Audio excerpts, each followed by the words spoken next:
प्रभाकर जी, अरे आपको किसने कह दिया कि हम अपना घर बेच रहे हैं? हम अपने बेटे के पास जा रहे हैं। इसका मतलब यह नहीं कि हम अपना घर बेच रहे हैं। शशिकांत जी गुस्से में बोले। अरे भाई साहब, थोड़ी उड़ती उड़ती खबरें सुनाई दी थी कान में, तो मैंने सोचा पूछ लेता हूँ, इसलिए मिलने चला आया। नहीं नहीं प्रभाकर जी, जिस घर में पूरी जिंदगी गुजार दी, अपने खून पसीने की कमाई से जिसे बनवाया, उसको मैं अपने जीते जी नहीं बेचूंगा। सागर की माँ भी यही चाहती है। रांची जैसे शहर में घर कुछ ही लोगों का होता है और हमारे कई रिश्तेदार भी यही हैं।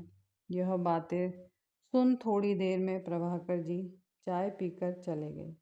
रात में शशिकांत जी व उनकी पत्नी पार्वती जी सोने के लिए बिस्तर पर गए। शशिकांत जी करवट बदल रही थी। पार्वती जी बोली, नींद नहीं आ रही है क्या? हाँ, नींद नहीं आ रही। अब बेटे ने अपने पास रहने को जो कह दिया है। पार्वती, हम अपना घर छोड़कर रह पाएंगे क्या? हम लोग इतने बीमार क्यों रहने लगे हैं? देखो पार्वती, मैं अपना इलाज करवा कर ठीक होते ही अपने घर आ जाऊंगा। बोझिल मन से शशिकांत जी बोले। अजी, आप इतना बेचैन क्यों हो रहे हैं? बेटे ने इतने प्यार से टिकट करवा कर बुलाया है, तो जाना तो पड़ेगा ही ना।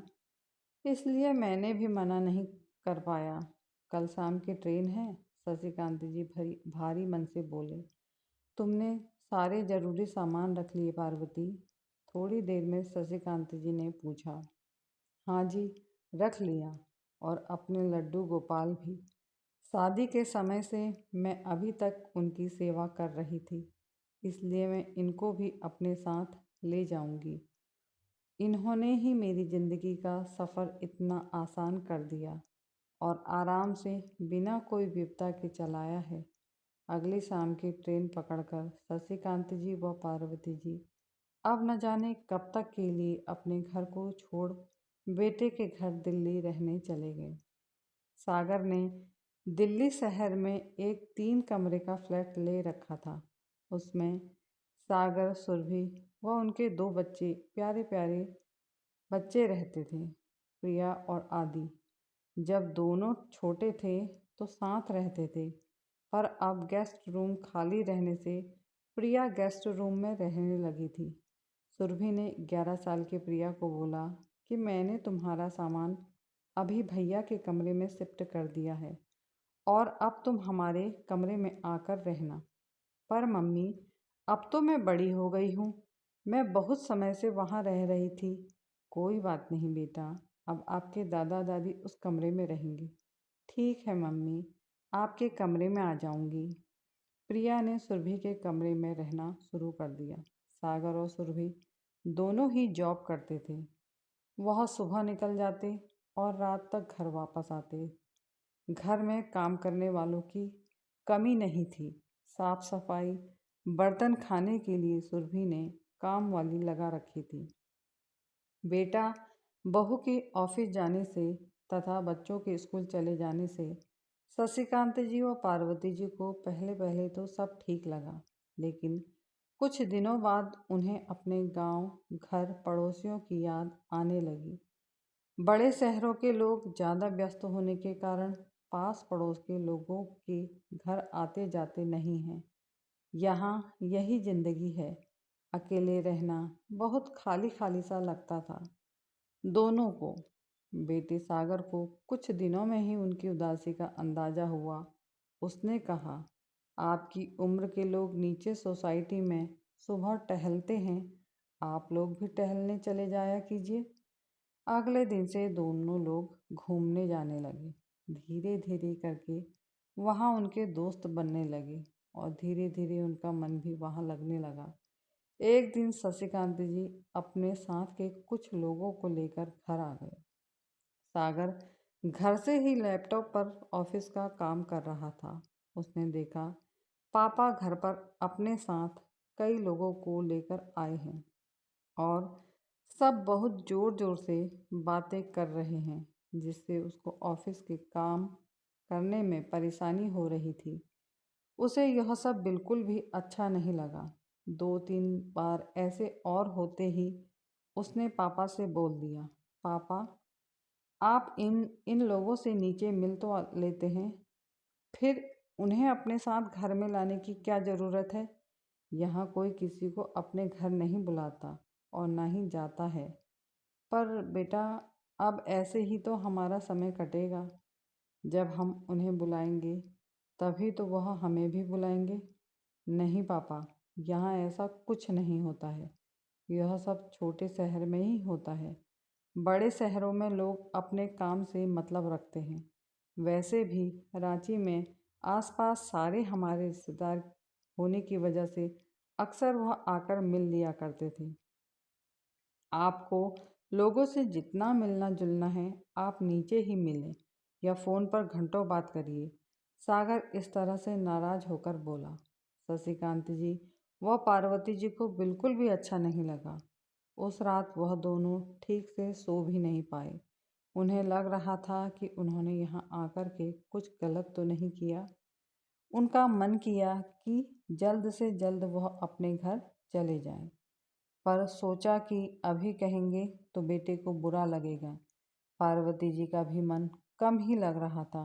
न करने को कोई काम, न किसी से मिलना जुलना, बस फ़ोन पर ही अपने रिश्तेदार और दोस्तों से बातें करती रहती थी। एक दिन वह फ़ोन पर बात कर रही थी तो सुरभि ने सुन लिया। बाद में उसने उन्हें टोकते हुए कहा, हमारे घर की बात आप किसी और को क्यों बताती हैं। पार्वती जी शर्मिंदा हो गई। बहुत बेगानापन लगने लगा था उस घर में। ऐसा लगा कि वहाँ सुख सुविधाएं तो बहुत हैं, पर किसी ने तुम्हारे हाथ पैर बांध दिए हैं। जैसे किसी ने तुम्हें सोने के पिंजरे में कैद कर दिया हो। तभी एक दिन लैंडलाइन पर रांची से फ़ोन आया। सौभाग्य से सागर के व्यस्त होने से शशिकांत जी ने फ़ोन उठा लिया। फ़ोन करने वाले व्यक्ति ने बताया कि मैं प्रॉपर्टी डीलर बोल रहा हूँ। आपके मकान और ज़मीन के बहुत अच्छे दाम मिल रहे हैं सागर जी। मैं शशिकांत बोल रहा हूँ, सागर के पापा ने बोला। प्रॉपर्टी डीलर बोला, मुझे सागर जी से बात करनी है। शशिकांत जी बोले, कौन से मकान और ज़मीन की बात कर रहे हो। अरे, जो प्रतापगढ़ के पास है। सागर जी ने बोला था, ग्राहक ढूंढने के लिए बहुत ही मोटी आसामी मिली है। सुनते ही शशिकांत जी को मानो काटो तो खून नहीं, उनकी जान बसती थी उस घर और ज़मीन में। उन्होंने तुरंत गुस्से से तेज आवाज़ में कहा, नहीं, हमें कोई प्रॉपर्टी नहीं बेचनी है, और कहकर फ़ोन काट देते हैं। उनकी ऊंची आवाज़ सुनकर सागर और पार्वती जी दौड़ते हुए आए। क्या हुआ जी। शशिकांत जी की सांस फूलने लगी। वह वहीं निढाल होकर सोफे पर बैठ गए। बताइए किसका फ़ोन था पापा। सागर भी घबराहट में सवाल पर सवाल किए जा रहा था। पार्वती जी दौड़कर पानी ले आईं। पानी पीने के बाद शशिकांत जी ने अपने को संभाला। पापा, अब कैसा लग रहा है। शशिकांत जी थोड़ी देर बाद गहरी सांस लेते हुए बोले, मैं बिल्कुल ठीक हूँ। पापा, किसका फ़ोन था। प्रॉपर्टी डीलर का। घर और ज़मीन बेचने को तुमसे किसने बोला। मैं अपने जीते जी उस घर और ज़मीन को नहीं बेच सकता। मुझे अब जाना है अपने घर। बेटा, हमारा टिकट कटवा दो। पार्वती जी भी बोली, हाँ बेटा, 6 महीने हो गए हैं। अब कुछ दिन वहाँ पर भी रह आए। जाने घर का हाल क्या हो रहा होगा। साफ सफाई भी तो करवानी पड़ेगी। अब तेरे पापा की तबीयत भी कुछ ठीक है और दवा साथ में ले ही जा रहे हैं। अब हमें जाने दो। सागर ने कहा, माँ, आप लोग यहीं रहिए ना। नहीं बेटा, फिर आएंगे, अभी हमें जाना है, कहा पार्वती जी, और शशिकांत जी की आंखों में आंसू आ गए। अरे पापा, मम्मी, आप लोग इतने उदास मत होइए। मैं आज ही आपका टिकट करवा देता हूँ। मुझे लगा था कि अब से हम लोग साथ ही रहेंगे। तो वह मकान बेच रहा था। सागर अपनी सफाई देते हुए बोला। शशिकांत जी फिर गुस्से से बोले, मुझसे पूछे भी ना। पापा के इस अंदाज को देखकर सागर को अपनी गलती का एहसास हुआ। उसने कहा, पापा मुझे माफ़ कर दीजिए, मुझसे बहुत बड़ी गलती हो गई। शशिकांत जी बोले, वह घर और ज़मीन मेरी और तेरी माँ की खून पसीने की कमाई है। वह हमारा एक खूबसूरत सपना है। उसे तुम हमारे मरने के बाद ही बेचना, अभी नहीं। सागर आंखों में आंसू लेकर गिड़गिड़ाते हुए पापा के पैरों पर गिर गया।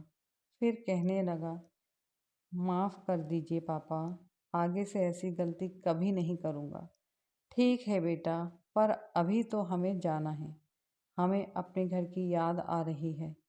सागर ने अगले 2 दिन बाद का उनका रांची जाने का टिकट करा दिया। शशिकांत जी और पार्वती जी आज बहुत खुश थे। शशिकांत जी और पार्वती जी ने अपने घर जाने के एहसास से फूले नहीं समा रहे थे। वो दोनों फिर से वही आज़ादी, छोटी दुनिया, वो अपनी कर्मस्थली से जो मिलने वाले थे। दुनिया में चाहे कितने भी ऐशो आराम मिल जाएं, पर इंसान तभी सुकून पाता है जब उसे बंदिशों की बेड़ियों से आज़ादी और अपना घर मिलता है। दोस्तों, अगर आपके पास दुनिया भर की सुख सुविधाएं होने के बावजूद अगर आपके जीवन में आज़ादी नहीं है, तो उन सुख सुविधाओं का कोई महत्व नहीं है। फिर तो वही बात हुई सोने का पिंजरा। और आप दुनिया के किसी भी कोने में घूम कर आइए, सुकून अपने घर और अपने घर के बिस्तर में ही मिलता है, ख़ास तौर पर बुढ़ापे में। कहानी देखने व सुनने के लिए आप सभी का तहे दिल से धन्यवाद। दोस्तों, अगर आपको कहानी पसंद आई है तो प्लीज़ मेरे चैनल को आप सब्सक्राइब कर देना, लाइक कर देना, कमेंट कर देना, साथ ही शेयर कर देना। धन्यवाद।